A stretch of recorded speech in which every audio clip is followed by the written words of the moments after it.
Dumating kahapon sa Senado si Attorney Zuleika Lopez, ang Chief of Staff ng Office of the Vice President na nais paharapin ng prosekusyon sa impeachment trial.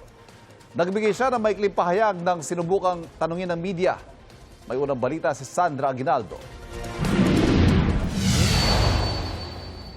Dumating sa Senado ang Chief of Staff ng Office of the Vice President na si Attorney Zuleika Lopez. Nakipagpulong siya sa Senate Secretary na nagsisilbing clerk ng impeachment court.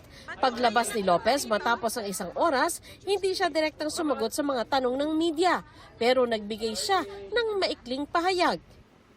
Good morning, everyone. Good morning, Prepare for Typhoon Inday.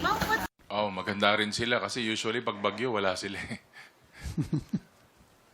Kaya baka maganda rin po sila. Nakahanda naman po kami lahat.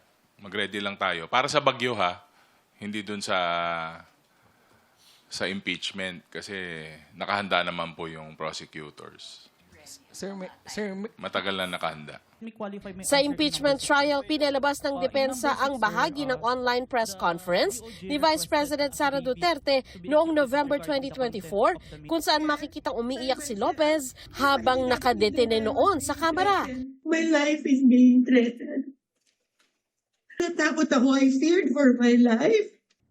Paliwanag nila, ito ang nagbigay konteksto sa mga sinambit ng pangalawang Pangulo.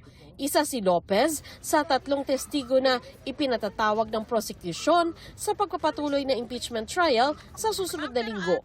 Ayon kay impeachment court spokesperson attorney Reggie Tonggol na iserve na ang sabina kay Lopez. Makikita rito ang mga katagang fail not na nangangahulugan daw na mahigpit ang utos na dumalo ito sa pagdinig. Pag pinasabpina ka, wala kang karapatan tumanggi except for certain exceptions, no? Pag hindi ka sumunod doon, mako-contempt of court ka. Will you be attending, ma'am? The trial next week po, ma'am. Good morning, everyone.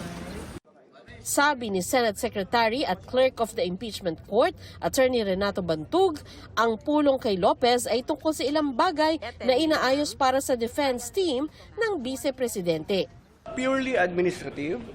Napag-usapan rin daw ang security arrangement sakaling bumisita uli si Duterte sa Senado gaya ng ginawa niya nitong Martes nang makipag-meeting sa kanyang mga abogado.